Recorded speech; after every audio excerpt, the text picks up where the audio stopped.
All right, today's video is going to piss a lot of fucking people off, but it raises a question nobody seems willing to ask. Something weird happens every time people argue about transgender issues. The entire conversation only goes in one direction, and once you notice it, you really can't unsee it. Every time this topic comes up, you hear the same fucking arguments. Men and women's sports, men and women's locker rooms, men and women's bathrooms. But here's the question nobody seems to ask. Why does nobody talk about the opposite situation? If this debate was purely about hate or transphobia, you'd hear outrage about both directions. You'd hear people worried about women transitioning and competing against men or using men's locker rooms. But guess what? You don't. And the reason? It's pretty fucking obvious. Men and women are physically different. On average, men are stronger. Men are faster. Men are more physically durable. That's not politics. That's basic physiology. I compete in strength sports, and the strongest women in the world are fucking incredible athletes, but they're competing in a completely different biological category than men. And I'm going to say something out loud a lot of guys won't admit. Some men, I'd say most, are fucking weird.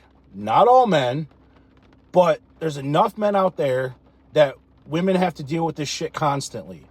Look at the messages women get online. Look at the stories that led to the entire Me Too movement. Women weren't imagining that behavior. So when women say they feel uncomfortable in certain situations, I completely fucking understand why. Because some people push boundaries. Some people abuse systems when there aren't clear rules in place. And here's the part nobody fucking wants to admit. Most people aren't worried about respectful transgender people just trying to live their fucking lives. They're worried about what happens when systems have no guardrails. And we should be able to talk about complicated issues like fairness and safety without immediately calling each other hateful names and resort to fucking arguments like children.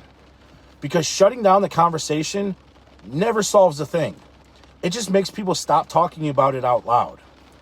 Honestly, I think the real solution is something people don't talk about enough.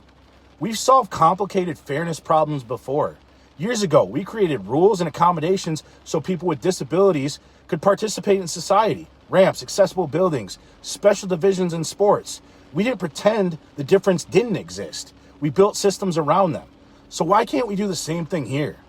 Why can't we create clear parameters that protect fairness and competition while still respecting people who just want to live their fucking lives? Honest question. If someone raises concerns about fairness or safety, does that automatically make them transphobic? As always, I take the hits in public so you don't have to. Avoid my mistakes, steal my successes, subscribe and come almost make it with me.